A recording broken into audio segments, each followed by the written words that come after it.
Hi, I'm Jeremy Paris. I'm Elliot Williams. And I'm Jasmine Burton, and welcome to The Ask, where we turn questions into action. Today, you guys are in for a treat. We're doing a very, very special episode of The Ask called Ask Me Anything. We're going to be taking questions from our fellow Raven colleagues, from audience members, from people on our social media. We have no idea what the questions are in advance. Jeremy, Elliot, can you confirm that we have no idea? No, I've seen them. Guys, I barely know what the questions are after they've been asked. So I have trouble following it anyway. Okay, well, anyways, that was a beautiful intro. Our colleague, Alyssa Extraordinaire, is going to be asking us these questions. We will be shocked and surprised. I promise, don't listen to anything Elliot and Jeremy said. So, hold on, Alyssa, were you paid off to ask us specific questions? Like, have we done an audit of this? Oh, no, it's an inside job. What are you talking about? Just like the presidential debates. They all knew the questions. Conspiracy Elliot is the best Elliot. Oh, I love this version. Oh. I'm wearing earbuds now because the black helicopters flying over my head are just the sound is really hard. You get a hat too, a tinfoil hat. Oh yeah. Go ahead, Alyssa. All right. Oh, let's start with a juicy one. How are there still undecided voters in this election? That's interesting. Yeah. I'll start. When I think about undecided voter, I think so many times people are voting along party lines. If you're a registered Democrat, you vote Democrat. If you're a registered Republican, you vote Republican. I think in this election, people are potentially torn with the decision of breaking their party lines. And I think I see that a lot with Republican voters. Even some of them came to the DNC.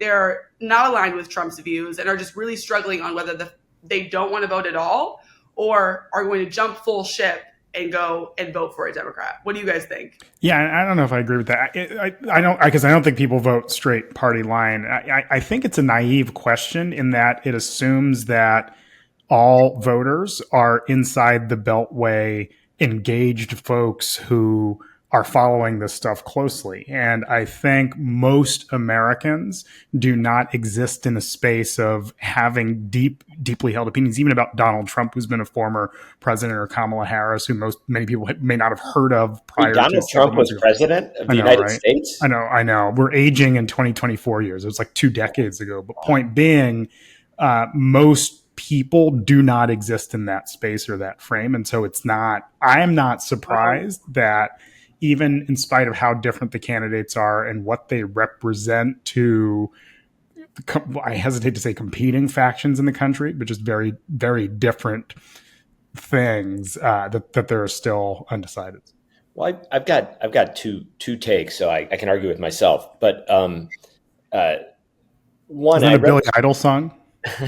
I read this. Dancing with myself. I read this very interesting article. Is that a euphemism of some kind? Yeah. Wow. Elliot came ready to play. Yeah, it's the Ask Me Anything episode. Like, I don't know, Jeremy. How often do you argue with yourself? Not since college. Wow. I'm going to plead the fifth. I'm going to try to make the point again. I read this article on Slate that was interesting, and I'm sorry that I don't remember the author's name, but he's a professor, and he was analogizing undecided voters to students of his that show up. He's a college professor that show up in class and haven't done the reading and aren't ready, and the sort of vagueness of their answers. Because if you're reading these panels of undecided voters in the Washington Post, or like, what did you think about this? And the answer's like, I could use more policy. I really thought they needed more depth. When I don't think that's not what's going on at all. Because the total misunderstanding, that's sort of filling time, and goes to my second point. I think voting is mainly an emotional act and not an intellectual act. And so the notion that if you just stack issues and appeal to a voter, and this is what Democrats often try to do, but this, we're helping this slice of the population. We're doing this policy. You're going to get more money here. You're going to the child care tax credit here. And there's an emotional piece of it. So I guess my take on undecided voters is it may be that they're not emotionally ready to sort of declare or be in a lane, or maybe they've already decided what they're going to do, but they're uncomfortable with it. So they're not saying out loud, this is what I'm going to do. I don't think it's simply, they don't have the right information yet. And if we crack the code on the right information and move them from lane A to lane B, I don't think that's how it works. It's more emotional. Elliot, by the way, for the podcasters who are listening on podcast, was nodding. So I just want to say Elliot agrees with me. It's a What does that nervous feel like? it's a nervous tick I have. Like I can't control my violent It was nodding. just, I hear that you're speaking. No, I'm not. 10 years from now, what country will be the world's greatest superpower, if any? Well, first of all, good optimistic take. 10 years from now, there's a world, there are powers, we're psyched. Yay. It's always hard to predict. I mean, first, short answer is the United States will still be one of the world's superpowers. But I think the fault lines are shifting along climate lines, among other things. I think we are already in the climate change era. I think as we see climate migration, wars are often fought over resources, and some of the biggest resources and what value is changing. People are going to be moving back north. That means refugees. That means scarcity over water. So who knows? I think that'll be the interesting fault line, not just sort of the current military fault lines or current resource battles. Jeremy, I'm with you. I honestly don't even have an answer because I'm like 10 years is so, that seems like, wow, like, are we sure we'll have a world in 10 years? I have no idea. Like, I'm like, climate change, all these things going on. Let's see. Let's just hold and see. Nice. All right, let's maybe zoom in a little bit to you guys, some podcaster questions. If you could interview anyone, past or present, who would it be? I mean, the short answer is, wouldn't it be great to interview Jesus Christ and then let him know how much we screwed up the world? I feel like, it'd maybe be a recipe for disappointment. I don't know, but you guys think there's also, of course, the personal in there. I would love to come and talk to some of my own ancestors and people I've lost. And Right. Yeah, I like the personal one is the one that I immediately went to, like a family member that's been deceased. But I mean, someone that's living for me would be Trevor Noah. I like idolize his career in the least creepy way possible, how he went from comedy to political commentary to teaching folks in an interesting and humorous way issues that are sometimes too hot button, while also being so personable and endearing. So I'd love to talk to Trevor Noah. I definitely the family one. My grandparents would be really, really interesting to talk to, but if they were not available, obviously RZA, Jizza, Method Man, Raekwon, Ghostface Killa, Inspector Deck, you got Master Killa, and of course Old Dirty Bastard, the members of the Wu-Tang Clan, I think would probably be a would pretty you sweet interview podcast. them one by one or collectively? Oh, Is it no. like Oh, Elliot no. interviews the Wu-Tang Clan? Maybe, right? That's a great way. I mean, the problem is that it's hard to control 9 guests. Few have done it, and sort of cable news is out of that format that you saw back in 2016. So that's a lot of people. However, I mean, you could do it such that not unlike Wu-Tang's greatest hits, it's usually 3 of them on a song or whatever, right? And so maybe you could do it in a series of. Elliot is basically recreating CNN election night with like 4 different panels of guests, but it's the Exactly. Exactly. 3 to 3. Yeah. I'm in on we go to, there's a panel in New York with Raekwon and Method Man, on live on set on location in DC. You'd have Inspector Deck and Jizza, so you good stuff. Jasmine, our answers were boring. No, I love this. I don't know if our audience knows this, but Elliot has a secret power where he also can bake cakes. Have you ever considered making a Wu-Tang themed cake with all 9 of the members on the cake? No, only because fondant, it would be really hard to make. This came up in the context of my son's birthday cake. I wanted to make his face the English Premier League logo, the lion with the crown on it. And I tried, I even went into Photoshop trying to make a vector silhouette of a photograph of him, cut that out of fondant and put it on the cake. That's really hard to do. Now you can print with edible ink. You could print out images of the members of the Wu-Tang Clan and put them on a cake. You might start running into some liability issues if you're taking someone's actual likeness and putting it on a cake. Now, look, I'm not selling the cake. Edibles. What are the edibles made out of that you're printing this on? Is this like, how good is this cake? Jeremy's talking about edibles. Sugar, Jeremy. No. Not snow, sugar. Not flour, broccoli, as it were, but no sugar.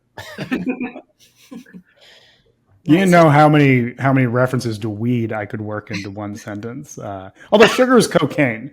Something from but there's one thing being a prosecutor taught me. It's all the slang terms for different drugs. Yeah. If there's anything. And so, Sherm for for PCP is one of my favorites. Because no, it's Sherm. And in fact, I actually think Hit 'Em Up by Tupac, it's like a Sherm High folks, I won't use the word, think they learned to fly because you act like Sherman Helmsley from Sanford and Son. People run around like this when Wow. yeah. So that's Hey, you asked me on this. I can keep doing this all day. I think it's time. I think it's time for us to move on up to the next question. Oh, nicely done. Elliot wants you to know he learned all these drug terms in a very legal way. As a prosecutor, I love Sherm. You figured me out. I love smoking PCP dipped cigarettes, Jasmine. That's exactly. You got all right, Alyssa. Let's turn it over here. Okay. How has your personal background influenced the content and direction of your podcast? Well, I think we know Elliot's answer. It has given him a lot of cool drug terms.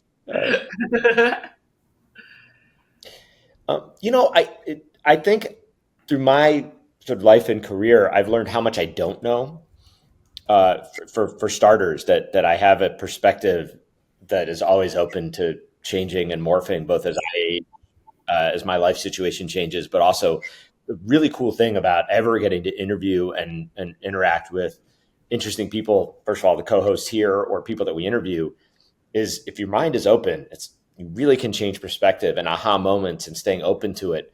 That's something that it's a great joy in life, actually, to feel like, I do not think the same things that I did 10 years ago, 12 years ago when I left the Senate Judiciary Committee. I think about things because I also live and work in Cleveland, Ohio, and I bring that into my work every day. And also when I'm talking about politics on a podcast, I'm not bringing the DC perspective, though I have that background. I'm bringing the Cleveland perspective and the Ohio perspective. So I try to bring that in.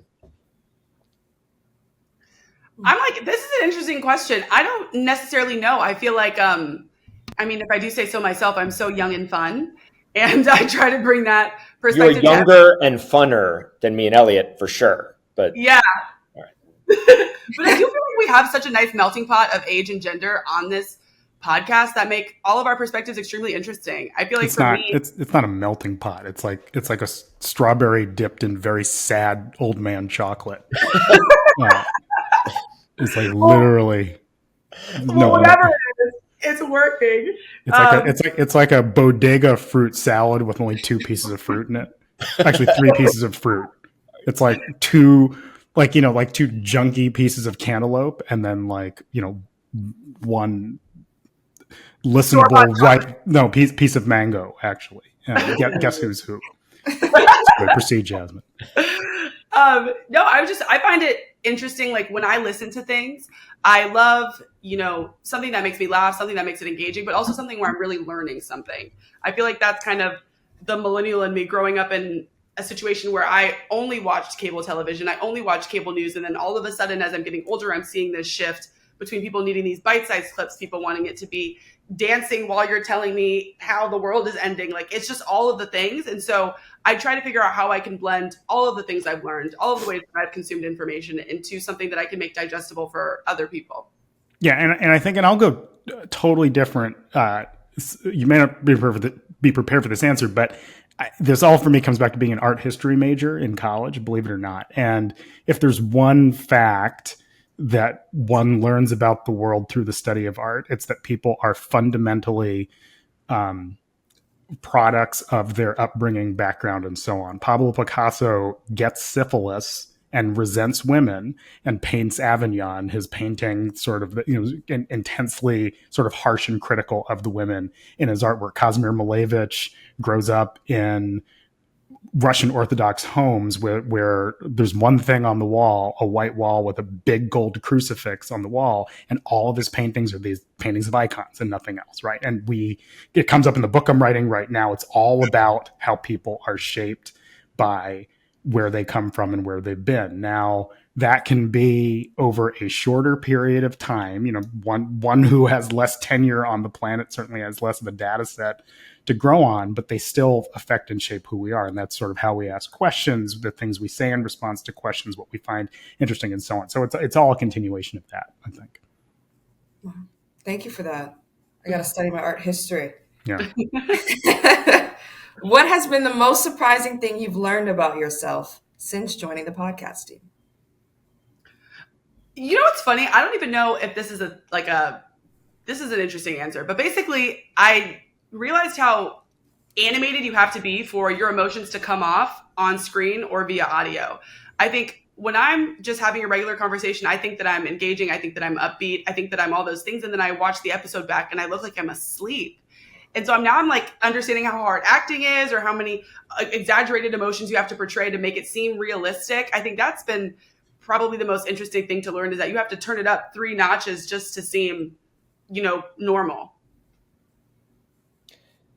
I think the distance between like self and performance, I'm a policy wonk nerd, but I also like talking to people in a room, and I try to keep it real when I'm on a podcast, as if I am talking to my friends, and Jasmine and Elliot are my friends. So it's sort of easy when it's the familiar, but then what is it to have a take, and how do you edit it so it's compelling to other people, that you universalize the personal? So I feel like I don't pretend to be any good at this yet, but every time I try this out, it's what is the me that's performing here versus what do I really think? And if I ever listen back, it's like, do I actually think what I said? Does that feel like something, the point I would have wanted to make through? And I've learned a lot from Elliot about how important it is in any, he's an editor without conscience. If you ever send him your writing, how important it is to have a point of view.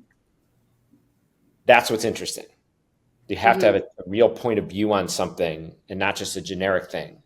And that conveys in writing, and that conveys in podcasting, and in other kinds of media. And a point of view can be a point of view doesn't have to be a hot take necessarily, but it just has to be consistent across. You just got to commit to the bit, and even if the point of view is oatmeal is delicious and that is all I wish to eat, then put several points in about how great oatmeal is, right? It doesn't have to be all about chili peppers or something far more spicy. You're writing a piece about oatmeal, commit to writing about oatmeal. I think if there's... I did have oatmeal for breakfast this morning, and I'm not ashamed. It's a good high protein, fibrous snack. It's all. Sorry, what did you say? I said it's definitely shameful. I'm judging you. This is not a safe space. I'm judging. Was it really oatmeal, or was it like the stuff you open in a pack that has like all the cinnamon and crap in it? No, it's. Should I bring you the inside? Oh, it's good. It's good, healthy oats. It is a protein oatmeal though, so it's probably got the bit of fake protein stuff in it. But I think it tastes good. And then I put in granola and fruit. Oh no, I can support that. That's lots of fiber. This is not great. What I've also learned is this is bad podcasting. You are entertaining when you talk about food and politics. I feel like what I need is the good oatmeal to politics analogy, and I don't have it. I don't have it. Pittsburgh, Steel City, going to be pivotal in 2024. Oatmeal, steel cut, which is the length. How does the Steel City cut in politics this year? What's going to happen in Pennsylvania? And after the commercial break. Yeah, all right. Commercial break. Oh, yeah. I have a question. I know I'm not supposed to be the one asking questions. Oh, all right. This is a wrinkle. Well, I guess it's ask me anything now. So right. You've been on the news for a while. Answer your own question. I know. Right? Asked and answered, counsel. No, I feel like basically you've been on the news for a while, and I feel like the whole concept of a point of view is interesting. I feel like in the past, when I think of news or what they've been required to be, it's an unbiased reporting of the facts. I think so much so now, and especially me, I love following newscasters or creators that have a perspective because they are close to the facts and they can tell me how I'm supposed to read them and breathe life into them. Is that true? Do you feel like people are now required to have a point of view and that's different than what was expected of in the past? Well, it depends what you're asking. If it's in which media, A, B, and what do you define as a point of view? Right. C, are you just talking about a social media following? Are you talking about hot takes and so on? And that's complicated particularly as the idea of news sources gets more diversified, complex. When we say the word news, what exactly are we referring to? Is it just the New York Times? Is it the New York Times and MSNBC? Is it the New York Times, MSNBC, and Slate? Is it New York Times, MSNBC, Slate, and your uncle on Facebook? And they all, to some extent, are providing information. And in many respects, people regard each of these things the same way. So it's incredibly complicated, particularly in the age of Trump, which has blurred the notion of where straight reporting begins and ends, where activism begins and ends, where fact checking is relevant, and so on. And I just think it's a far more complicated question than it was a long time ago, just because people don't really have a sense as to what is a news institution. Mm-hmm. There was always a point of view. I will say, the editorial desk of the evening news, when there were 3 channels, chose what to elevate and not. Were they telling stories of people of color in different places? Probably not. Certainly not enough. Which perspective? Were they choosing an anti-war perspective on the Vietnam War, a military-industrial perspective? How did they tell those stories? I think it was I think that's different from what you're saying about were they trying to have a take? Probably not the way we think of that nowadays. But there's also this accordion in American history, because going back to sort of yellow journalism and partisan press, and when cities had multiple newspapers, there was a labor newspaper and a whatever newspaper, people would find their own news. Then sort of mid-century America, there was this period where everybody sort of took in the same basic facts. And now it's sort of splintered again. I do think this has changed a lot, though. And I think cable news becomes social media, wrestling with that question of what are the facts that we haven't. I'll add one other thing: the fight over fact checking in the presidential or vice presidential debates. The choice to fact check or not fact check colors what do you hear. J.D. Vance absolutely straight up stone cold lied, saying Donald Trump saved the Affordable Care Act. He absolutely tried to kill it. He's going to try to kill it again. He straight up lied about his record and position on abortion, which is easily checkable by any number of videos. And by choosing not to push back on that or call it out, that was a point of view, even if the sort of notional thing was non-biased moderation. Oh, I hard disagree on that, because standing on stage next to him was an opponent that allowed J.D. Vance to steal his lunch money. Tim Walz So case in point, let's use the abortion example, regardless of the role the moderators played there. Tim Walz stood on stage while J.D. Vance answered a question about abortion that was certainly compelling and tugged at heartstrings and so on. And Tim Walz didn't say, "Sir, the top of your ticket committed to putting Supreme Court justices on and justices on at all levels of the federal judiciary to overturn Roe v. Wade, got Roe v. Wade overturned, gloated about it, and now you're up here singing a different tune." I don't know if it necessarily fell to the moderators to do that. I mean, they're not running for office. They're providing the forum, but not necessarily running for office against him. And I think there were moments of malpractice by Tim Walz during that debate. So it's a fair point. It's where is the line between, like, when a guy is coming on your news network and lying, where is the line between what you have to fact check and what you don't have to? But it also falls to his opponent to make the case as to why, actually the guy at the other lectern's lying to you. Nice. Okay, I guess I have my own question to ask. Have you guys ever fallen for an AI generated image? Did you think it was real? How would I know? Probably. Are you real? What is your No, it's all a simulation. Have I? I don't think I have. Well, because it's sort of like, whenever it's an open question, I always just look at the fingers, because there's always a sixth finger. There always is. It's AI. What about you, Jasmine? I probably have and didn't know it. Like, I think one of the ones that came out recently was a photoshopped image of Kamala Harris and Diddy. And the photo looked extremely real. But I remember that was actually another woman in the photo. It was a very famous photo. And so I was able to catch on to that. But do I think the larger public probably like did? Maybe not. Like, I'm like, they get pretty convincing. Yeah. Well, and they don't even have to be convincing. There is this thing going around MAGA Twitter or whatever that is Donald Trump in a suit wading through water in devastated Western North Carolina. My wife is from Asheville. Her family is down there. I will tell you, it is, not to make this more serious in our fun podcast, but an obviously devastated area. The national response has been quite heavy. National, all the aid is flowing there. But there's this idea on the Republican side of saying, well, they aren't caring for Western North Carolina because it's a Republican area. Classic projection. But this meme or this photo is Donald Trump wading through water with a roll of paper towels. It's not even good for him, and yet it's going around and going around and going around. It is not a believable image, right? So it's not like, oh, these people were fooled. It was, oh, this is a useful image for a point I want to make because it's helpful for my politics. I think that's actually right now, at least, where we are. I think that idea of like, will I know reality from unreality is a very scary thing. I sort of double check. I'm like, if I'm like, is this a thing? I sort of try to do a little bit of, I do my own homework, guys. I do my own research. Not an undecided voter, Jeremy Paris. Definitely not an undecided voter. That is true. That's good. We probably have time for one more. So yeah, give me a good one.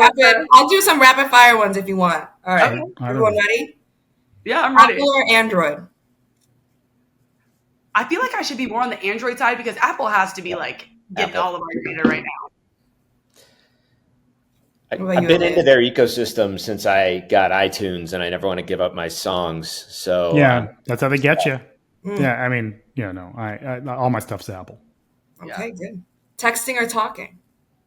Talking. Oh my gosh! But don't send me a voice note because that assumes that I have AirPods in, and that pisses me off.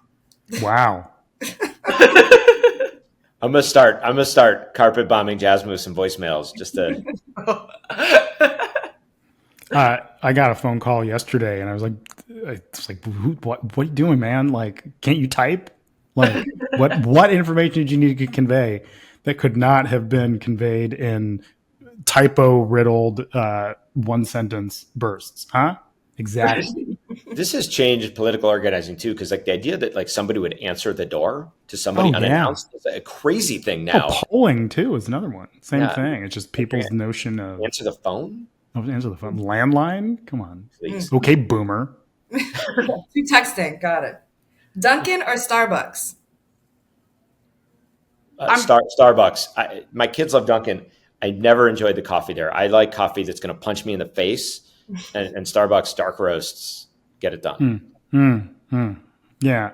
As someone who wants to punch you in the face frequently, I think I call you Starbucks. I can. Yeah, exactly. Exactly. Call me Starbucks. I'm weird with coffee because I only drink it cold brew, or iced, but typically cold brew, and I really like Dunkin's cold coffee drinks. Nice. I don't drink coffee, so I'm going Dunkin' because I love a good donut. Hell yeah. Hey, beach vacation or mountain retreat? Beach. Oh my gosh, this answer is going to depend on race. I feel like. No, I'm sorry, sister. No, I don't like the sun. And also, maybe it's an American. Not like my family's. We're all Jamaican, and like, who's gonna go actually choose to sit outside on a sunny day? No, we fled that stuff. No, we fled that. No. Wow. I like how we went to race. For me, it depends on the time of year. Let's all talk about the last time we said the N-word. Jeremy, go. When we started this podcast, the idea was a little bit of a riff on the SNL Weekend Update where Che writes jokes for Colin Jost and Colin jokes for Che. And I simply would not subject myself to that environment with Elliot Williams. I thought I will definitely get fired and canceled. We can edit it. Mountains in winter, beach in summer. Yeah, that is. No, Jasmine said, no, fuck that, Jeremy. Jasmine said, you need a point of view. This is exactly what she talked about. So give the woman what she needs. I have one. I like seasons. Pick a side. Seasons, yay. Okay, book or movie? I'm going movie every time. I absolutely love going to the movie. It also gives me a little moment of nostalgia because I used to go with my parents growing up. It reminds me of home a lot. So I'm going movie. Nice. I'm going book, and it's not that I don't love movies, but as like a resident old guy, I'm actually worried that people can't get through a whole book now. So I feel like I'm holding on to the old art. But there's something. Book is a safety valve. If I have it from back when I was, scared on a camping trip as a kid, or in a hotel or on a flight or something, just having a book, you can immerse yourself in there wherever you are. You take it with you, and you can expand your mind, my friends. Yeah, I think the book's always better than the movie as a general matter, right? And I think we can agree to that. I would have said movie until I had every ounce of my soul crushed by the process of writing a book. And now it's just sort of like I just feel pity and sorrow for all writers of books like this monstrous 360-page behemoth you see before you right now. Squiggly S, save it. Squiggly S, save what? Save your file. Control S. No, well, you see, I write it in Scrivener, which is a sort of database and writing software that automatically archives and saves it. So, yeah, so it's not, you don't Control S, but no, point taken. It's what you don't need to hear. Okay, so here we go, because I have nothing else to talk about except this fucking book. So we're just going to cut it off there. That's. But I will watch the movie of Elliot's book. I don't know what I'm going to read Elliot's book. Exactly. It's true. It's not nearly as good as the book, but if someone were to make a movie about you, Elliot, in the future, who would you want to play you? Richard Gere. Oh, that was Jelly Roll. Jelly Roll. I love Jelly Roll. Marissa Tomei. I know exactly. Jenny's a social construct, man. Yeah. Exactly. Nice. Early bird or night owl? Oh, night owl. Night owl. Now, I have young kids, so I am by necessity now an early bird, and I hate it. I hate it because I can't cut off the night owl. So what that means is I just don't sleep that much. Yeah, that's a great question. Kids threw the whole thing off for me. I would have said early bird before, but night is the only time I can get work done. And so it's just, I just don't get a lot of sleep. But, Oh my gosh, can't relate. I'm living my unencumbered best life. No kids. I'm night owl. And sometimes on weekends, I do love a good morning moment where I can go work out, get a smoothie, something like that. But mostly during the week, I'm a night owl. Let's be honest. My problem is that it is frowned upon to drink bourbon in the morning. And so I feel like I just have to wait for evening. You could put that in coffee. Yeah. Bailey's, make a nice little... I thought for a second you were holding up a mug. Well, you don't know what's in the mug. Yeah, that is a mug. And it's frowned. Now he didn't notice. He said it's frowned upon to drink bourbon in the morning. Rum is perfectly fine in the morning. It's not against the law. So. a lot of things aren't against the law. That's true. Star Wars or Star Trek? Oh, this is don't even bother with this because you're talking to one of the biggest Star Wars nerds in history, and Elliot Williams. So. Well, it's okay. Pot calling the kettle white, like no, because Jeremy will give you a run on this, but yeah, no, it's in fact, is there in this space here? Is there anything Star Wars related? No, unfortunately. I'm also in my dining room. I do appreciate some Star Trek too, but it's Star Wars was sort of our childhood. Until the Phantom Menace, which ruined it, and then we're still around. Jasmine, what about you? Like you are younger than the sort of the original height of either of these things. Like, do they matter to you at all? I've never watched either. But the hottest take that's going to make you guys shun me is I've never seen a single Harry Potter movie or read a Harry Potter book either. I just don't think I was into like this fantasy sci-fi.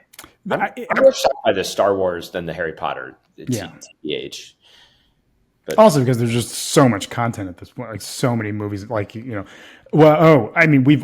everybody's got the films that they never sort of saw, but sort of should have seen at some point. Like this will offend Jeremy that my baseball movie knowledge is so thin. I haven't seen Field of Dreams.